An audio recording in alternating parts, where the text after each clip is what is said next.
You won't make it. The terrain alone will break you, let alone the hostiles who took down a general's convoy.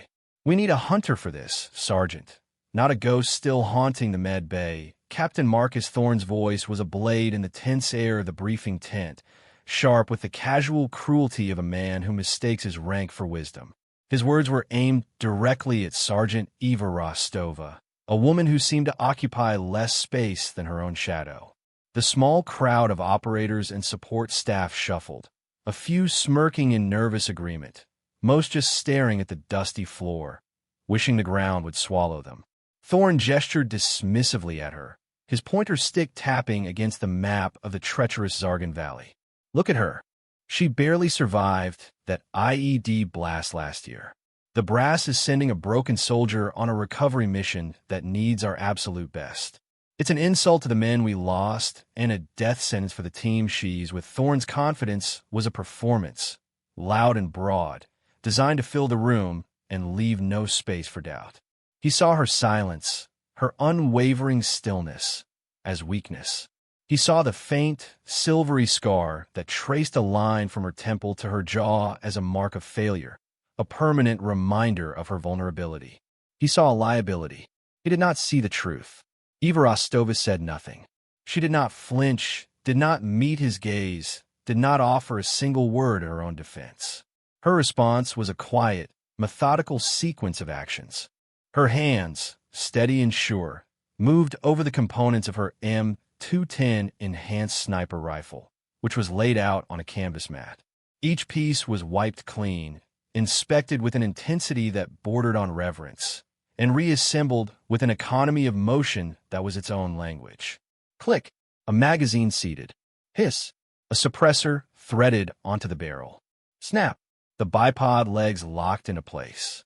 Her focus was a shield, deflecting his arrogance, rendering his words meaningless noise. She was a professional in a room with a politician. While he spoke of her past, she was preparing for the future. While he postured for the crowd, she was communing with the tools of her trade.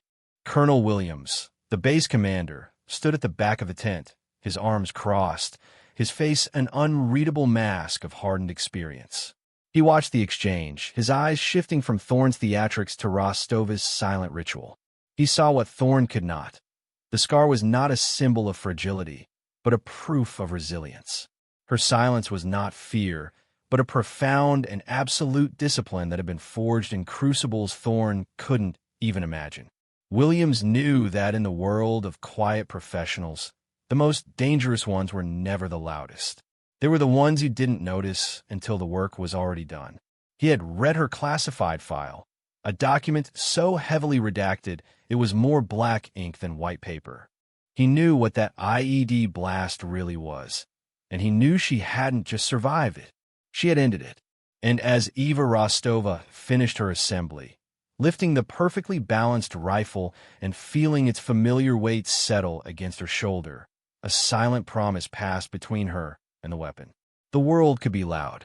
The world could be filled with doubt and scorn. But through this scope, everything became simple. There was only the mission, the wind, the distance, and the deep, abiding calm that came from absolute competence. The captain's words would fade, but the impact of a perfectly placed round was forever. If you believe that true strength is measured in actions, not announcements, type competence below. Captain Thorne's rant continued, a self-indulgent monologue fueled by the lack of any verbal pushback. He mistook Eva's composure for submission, a common error among men who believe volume equates to authority. This is a search and rescue, not a passive observation post. It requires grit, endurance, the physical will to push through hell.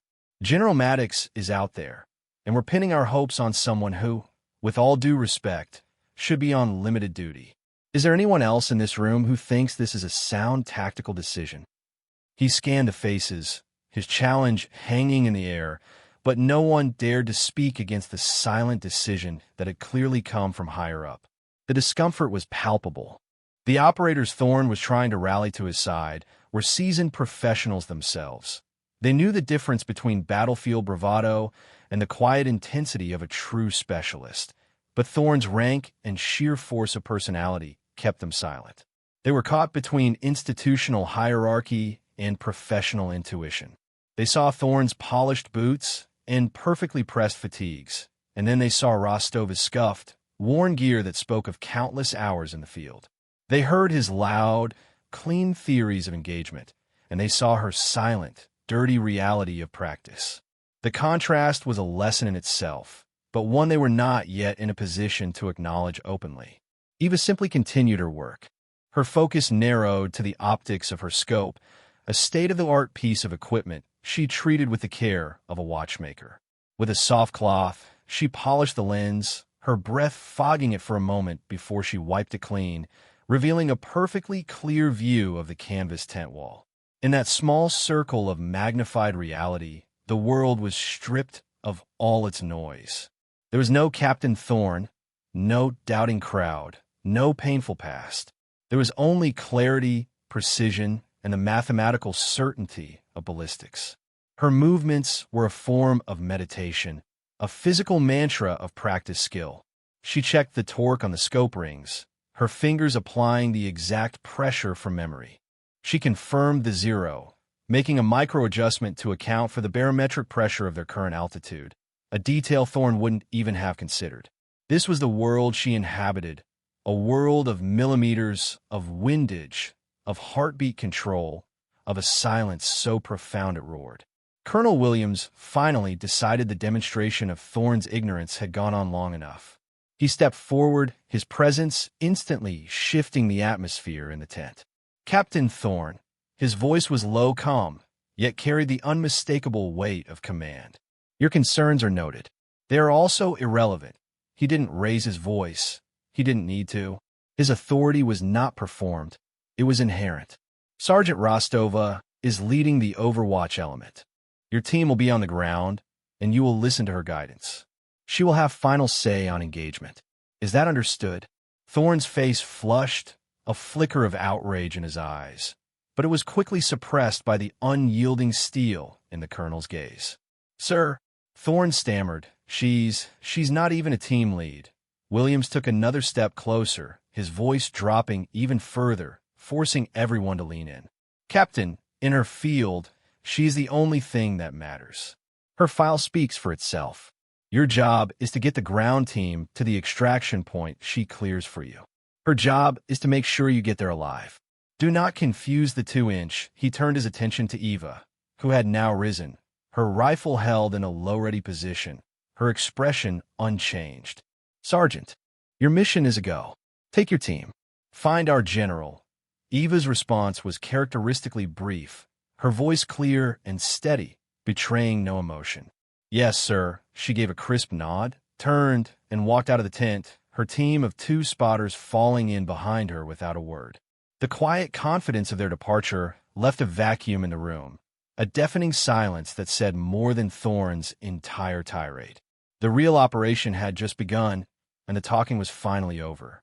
The insertion was a dead stick landing under the cloak of a moonless night, the helicopter skimming the jagged peaks of the Zargan Valley before dropping Eva and her 2 spotters onto a high ridge overlooking the convoy's last known position. The air was thin and bitingly cold, a constant wind whistling through the rocks, carrying the scent of pine and dust. For the next 8 hours, they moved like specters through the unforgiving terrain, covering miles of treacherous ground with a speed and silence that was inhuman.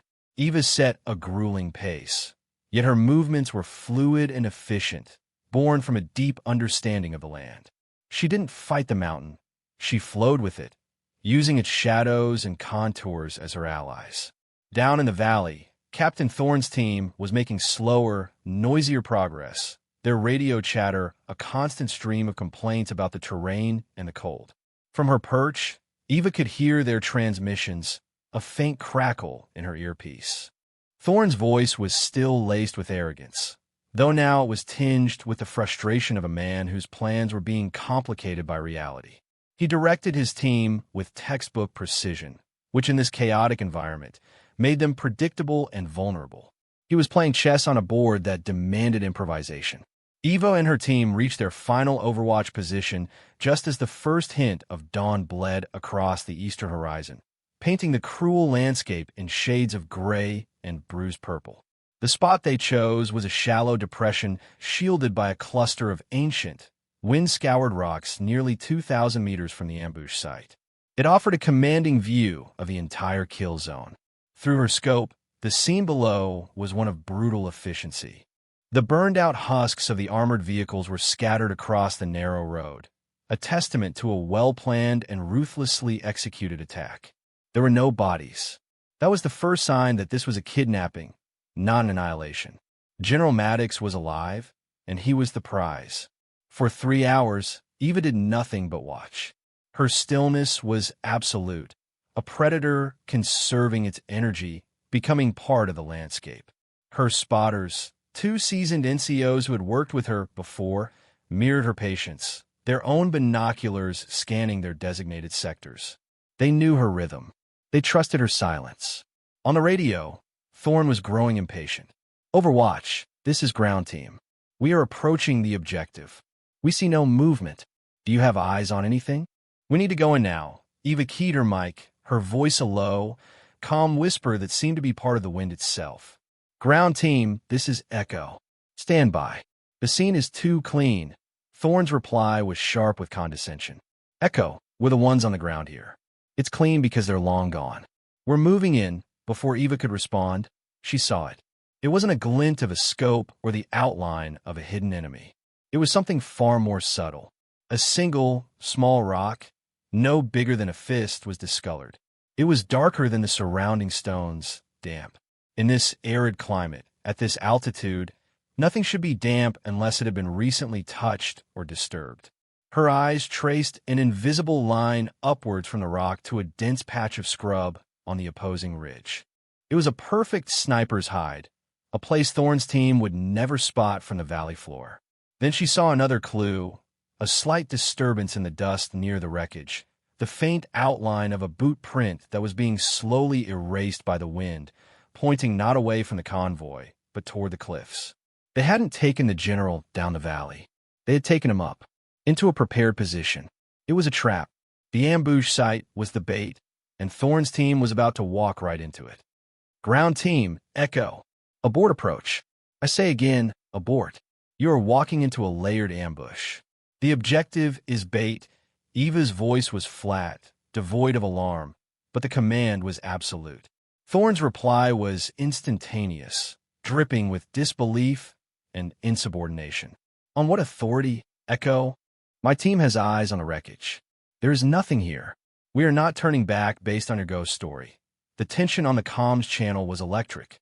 The ground team hesitated, caught between the direct order of their commander and the urgent warning from their overwatch. Eva knew she had no time for a debate. Her authority had been questioned, and the lives of the men below depended on her ability to prove Thorne wrong in the next few seconds. She shifted her position slightly, her rifle panning away from the convoy and locking onto the opposing ridge, the one Thorne's team had their backs to. Her spotter, a sergeant named Miller, whispered, "You see them, Echo?" "Negative." Eva breathed, her eye pressed to the scope. "But I know their pattern. They'll have a command and control element, high ground, with dispersed sentries. They feel safe. They think we'll walk right into the kill box." She scanned the rocks, her vision moving over every crack and shadow, her brain processing the terrain, discarding the natural shapes, looking for the unnatural. Then she found it, a flicker of movement. Not a person, but a heat shimmer rising from a small, concealed fissure in the rock face, the faint thermal signature of a human body warming the cold stone. One sentry. She adjusted her scope, her fingers dancing over the turrets, dialing in the range. 1,872 meters. She accounted for the wind, a tricky crosswind gusting through the canyon, and the upward angle of the shot. It was a shot most snipers would consider impossible, a prayer offered to the gods of ballistics. She found a second heat signature, then a third, triangulating their positions. 3 sentries, perfectly placed to annihilate Thorne's team once they were clustered around the vehicles. "Ground team, this is Echo. I am engaging unseen targets to your east. On my mark, move to the rocks on your 9 o'clock and prepare for contact from the high ground.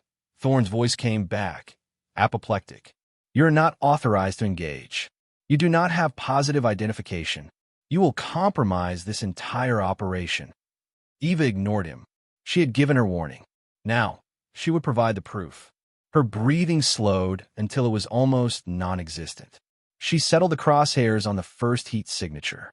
The world shrank to the circle of her scope. In, out, a slow control breath. She squeezed the trigger. The rifle bucked against her shoulder, a powerful but controlled recoil. The sound was a dull cough, swallowed by the suppressor and the vastness of the valley. For a moment, nothing happened. Then, on the comms, a voice from Thorne's team yelled, "Contact! Contact east! High ground!"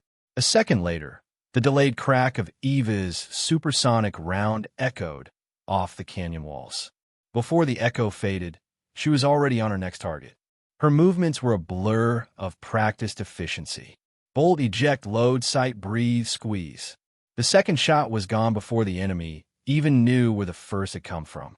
The third followed a mere 3 seconds later. 3 shots, 3 targets, over a mile away, in under 10 seconds. Down below, chaos erupted, but it was one-sided. Thorne's team, now taking cover, watched as 3 figures on the distant ridge crumpled and fell without ever firing a shot. The comms channel fell into a stunned, deafening silence. The only sound was the wind, whistling its indifferent song. After a long moment, Thorne's voice came over the radio, but it was a different voice now. Smaller, shakier, stripped of all its previous arrogance. "Echo, what was that?" "Status report. How many?" Eva's reply was as calm and precise as her shooting. 3 sentries down. Threat neutralized. The path to the general is uphill. I will guide you in. Now move. There were no more arguments. There was only obedience. The return to the forward operating base was a study in contrasts. General Maddox, weak and dehydrated, but alive and unharmed, was rushed to the medical tent, his gratitude toward the quiet sergeant who had guided his rescue effusive and heartfelt. Captain Thorne's team was physically exhausted, but buzzing with a kind of awed energy, retelling the story of the 3 impossible shots to anyone who would listen. They spoke of the disembodied voice on the radio, the calm commands that had saved their lives, and the silent, deadly efficiency that had cleared their path. And then there was Sergeant Eva Rostova. She moved through the debriefing process with the same quiet focus she displayed before the mission. She cleaned her rifle, logged her reports, and answered the colonel's questions with concise, technical answers. There was no boasting, no "I told you so." Her victory was as silent as her approach. In the command center, the atmosphere was thick with a tension that had nothing to do with combat. Colonel Williams stood before the main tactical display, Captain Thorne standing at a rigid, shamed parade rest in front of him.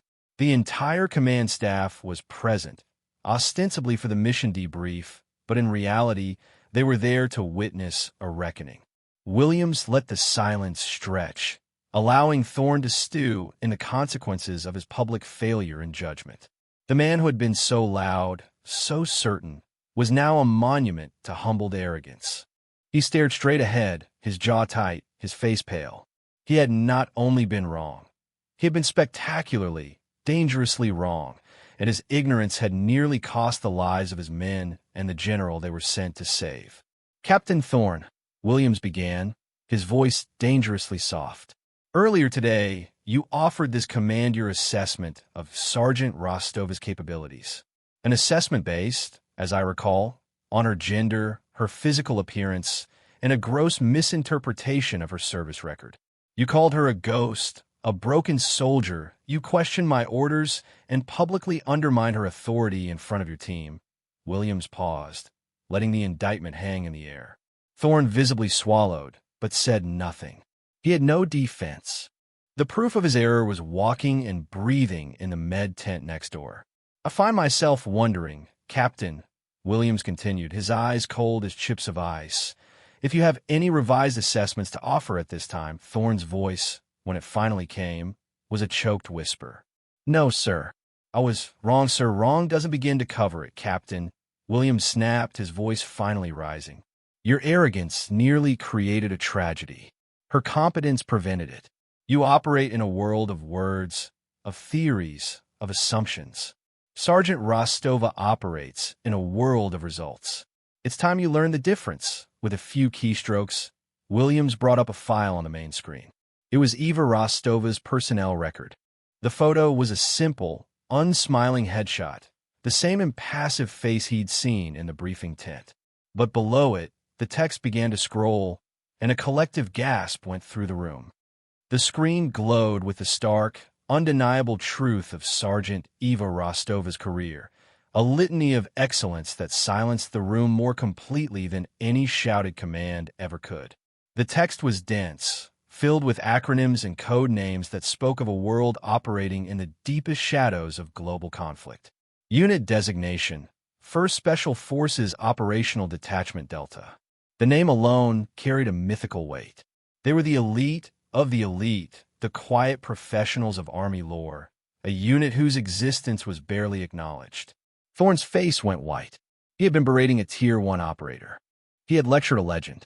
The list of qualifications scrolled by: Master Marksman, High-Angle Target Interdiction Specialist, Special Operations Target Interdiction Course, SOTIC, Top Graduate, SEER School, Instructor Grade, Advanced High-Threat Environment Survival. Each line item was a testament to a level of skill and resilience that was almost beyond comprehension. Then came the awards and decorations: a Constellation of Valor, Distinguished Service Cross, Silver Star with 2 oak leaf clusters, Bronze Star with V device, Purple Heart. The last entry hung on the screen, a single, stark decoration that explained everything. The Purple Heart. Williams pointed a finger at the screen. You see that, Captain? That medal was awarded to Sergeant Rostova for injuries sustained during Operation Iron Serpent. That was the IED blast you so callously referenced. It wasn't an IED. It was a complex ambush on her position. She and her spotter were holding a key observation post when they were swarmed by over 50 enemy fighters. Her spotter was killed in the initial assault. Sergeant Rostova, already wounded by shrapnel, held that position alone for 4 hours. She eliminated 37 hostile combatants, preventing a catastrophic attack on a nearby village, and held on until reinforcements could arrive. She didn't just survive that engagement, Captain. She dominated it. The scar on her face isn't a mark of weakness. It's a medal she wears every single day. A wave of awe and profound shame washed over the room.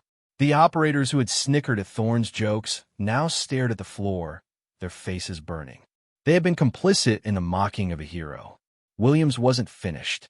He brought up the after-action report from the General's rescue. It included the ballistics data from Eva's rifle. 3 rounds fired, he announced, his voice ringing with authority. 3 confirmed kills. Target distances: 1,872 meters, 1,910 meters, and 1,855 meters. Windage: 15-knot gusting crosswind. Time between first and third shot: 87 seconds. All 3 were clean, single-shot kills on targets that, according to your team, were not even there. He turned off the monitor, plunging the room into a heavy silence. The debriefing was over. The lesson had been delivered. Just then, the door to the command center opened, and Eva Rostova entered to deliver her final report. She stopped just inside the doorway, her eyes adjusting to the dim light. Colonel Williams turned to face her. In front of the entire command staff, in front of the humbled Captain Thorne, the colonel, a man with 30 years of decorated service, drew himself up to his full height and rendered the sharpest, most formal salute of his career. Sergeant Rostova, he said, his voice thick with respect. On behalf of this command and a grateful general, thank you. Your professionalism today saved lives. We are in your debt. Eva simply nodded, her expression unchanged, and returned the salute with crisp, economical precision. The gesture was not one of pride, but of mutual, professional respect. The quiet professional had been validated, not by words, but by the undeniable language of action and the formal recognition of a true leader. The story of what happened in the Zargan Valley spread through the forward operating base like a brush fire in a dry wind. It was told in hushed, reverent tones in the chow hall, dissected with technical admiration in the armory, and mythologized over warm beers in the makeshift rec room. It became known as the Echo Trilogy, a name born from her call sign and the three impossible shots that had echoed through the canyon, each one a note in a symphony of deadly competence. The legend of the quiet sergeant who had faced down a captain's arrogance and saved a general's life became more than just a good story. It became a piece of institutional folklore, a modern parable for every soldier on the base. The narrative was always the same. It began with the loud, dismissive words of Captain Thorne and ended with the deafening silence that followed Eva's actions. The tale served as a potent, unofficial lesson for new arrivals and a humbling reminder for the veterans. Never mistake stillness for weakness, and never, ever judge a soldier by their scars. Captain Thorne underwent a transformation that was as quiet as it was profound. He was not officially reprimanded. Colonel Williams understood that the public humiliation and the weight of his near-fatal error were a far more effective punishment than any mark on his service record. Thorne withdrew, becoming more observant and far less vocal. The swagger was gone, replaced by a cautious humility. A week after the mission, he found Eva on the firing range, where she was patiently mentoring a young soldier, correcting his breathing and trigger pull with quiet, one-word instructions. Thorne waited until she was finished. He didn't offer a grand, dramatic apology. He knew she would hate that. Instead, he approached her, stood for a moment in awkward silence, and then simply said, "Sergeant, I was wrong. Thank you." Eva looked at him, her gaze direct and unjudging. She gave a slight nod of acknowledgement. "Focus on the fundamentals, Captain," she said, her voice soft. "Everything else is just noise." It was the most she had ever said to him, and the advice resonated deeper than any formal dressing down could have. He took it to heart. He started listening more than he spoke, observing his soldiers, learning their true strengths and weaknesses, and leading with a newfound wisdom born from his own humbling failure. He began to value the quiet competence he had once so arrogantly dismissed. The impact rippled outwards. Young soldiers, both male and female, started to emulate Eva's demeanor. They focused more on their practice, on the quiet mastery of their craft, and less on bravado and posturing. The standard on the firing range improved dramatically. The phrase "go full Rostova" became slang for entering a state of intense, silent focus. Eva herself remained unchanged by the newfound fame. She deflected the praise and resisted any attempts to mythologize her. When a soldier would approach her with awe, she would simply hand them a cleaning kit and point to a rifle. "A legend doesn't clean your weapon for you," she'd say. The work was what mattered. The rest was distraction. Colonel Williams, wanting to immortalize the lesson, had the 3 spent shell casings from her rifle recovered from the Overwatch position. They were mounted on a simple wooden plaque and hung in the main briefing tent, right next to the tactical maps. There was no grand inscription, no mention of her name or rank. There were just the 3 brass casings and a single, engraved word underneath them. "Listen." It was a permanent reminder that sometimes the most important things are communicated not by a voice, but by a quiet, undeniable echo. The ripples of that day in the Zargan Valley continued to spread long after the dust had settled. The story of Sergeant Rostova became a foundational piece of training curriculum at the sniper school at Fort Benning. Instructors used the tactical data from her shots, the extreme distance, the challenging environmental factors, the immense pressure, as the basis for a new advanced training scenario they named the Echo Problem. It was designed to test not only a sniper's technical skill, but also their judgment and their ability to assert tactical authority based on superior battlefield awareness. Even when challenged by a higher-ranking officer, cadets who passed were said to have earned their Echo, a mark of distinction that signified more than just marksmanship. It signified a mastery of the quiet professional's ethos. Captain Thorne, for his part, stayed in the Army, but his career trajectory changed. He was no longer the fast-tracking officer focused on promotion and politics. He became a mentor, a teacher, a commander known for his quiet observation and his uncanny ability to identify and nurture talent in soldiers others overlooked. He would often tell the story of his own failure, using it as a cautionary tale against the dangers of assumption. "I once confused a lion for a lamb because I didn't know how to listen to silence," he would tell his junior officers. "I measured a warrior by the sound of their voice, not the weight of their actions. It was the most profound mistake of my career, and the most important lesson I ever learned. His humility made him a far more effective leader than his arrogance ever had. He saved more lives through his thoughtful, measured command in the years that followed than he ever could have with his textbook bluster."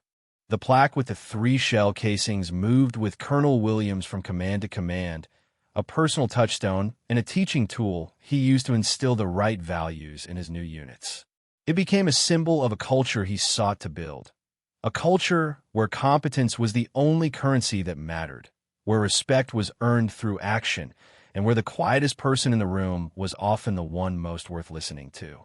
Eva Rostova eventually retired from the military, her service record remaining largely classified, a collection of blacked-out lines that hinted at a career spent in the most dangerous corners of the world. She didn't fade into obscurity, but rather transitioned into a new kind of quiet service, working as a consultant and instructor for elite law enforcement and special operations units. She taught them the art of observation, the discipline of patience, the mastery of the single, perfect shot. Her students spoke of her in hushed, reverent tones, describing a woman who could teach more with a gesture or a moment of silence than other instructors could with hours of lecture. She never spoke of her own exploits, but she didn't need to. Her presence was enough. The legacy she built was not a monument of stone or a list of medals, but a living, breathing thing. It lived in the improved skills of 1,000 operators, in the changed mind of a once arrogant captain, and in the enduring story that reminded an entire generation of warriors that the loudest voice in the room is rarely the most powerful. Years later, a young, newly commissioned lieutenant found herself in the briefing room of that same forward operating base in the Zargan Valley. The base had changed, the technology was more advanced, but the mountains were just as imposing, the wind just as cold. She was nervous, eager to prove herself, but intimidated by the seasoned, non-commissioned officers who would be under her command. As she waited for the morning briefing to begin, her eyes fell upon a simple wooden plaque hanging on the wall. It held 3 brass shell casings, gleaming under the fluorescent lights. Below them was a single word. "Listen," she asked the sergeant major, standing beside her, what it meant. The old soldier smiled, a slow, knowing smile. He told her a story. He spoke of a quiet sergeant with a scar on her face, a loud captain full of doubt, and a general lost in the valley. He described 3 impossible shots that had defied physics and silenced an ambush before it could begin. He told her how the quietest voice on the radio had proven to be the most commanding, and how a single, undeniable act of competence had reshaped the culture of the entire base. That plaque, the sergeant major concluded, his voice low and serious, is here to remind us of the most important rule of leadership, Lieutenant. Don't just look, see? Don't just hear, listen. The person who has nothing to prove is the one who has already proven it all.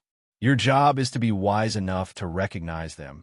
As the briefing began, the young lieutenant looked at the faces of the soldiers in her new command, seeing them not as ranks or roles, but as individuals, each with a story, each with a hidden strength. The lesson of the plaque settled deep within her. She understood that true authority wasn't about giving orders. It was about creating an environment where competence could flourish, regardless of who it came from. The legacy of Sergeant Eva Rostova wasn't just in the past. It was a living principle, a quiet but powerful force still shaping the future, passed down not in official histories, but in the institutional memory of those who served.